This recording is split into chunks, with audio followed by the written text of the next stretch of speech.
This is how you open a $100,000 car door. Pretty simple. $1 million. Ooh, not too hard. I don't know how to open it.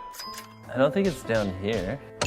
If you don't open it from the inside, I'm not sure how to. So, There is no door handle anywhere. I'm not sure how to open this door, and it's too expensive for me to touch it. And lastly, this $100 million car, it's the first Ferrari ever made. It was before they figured out the whole door thing.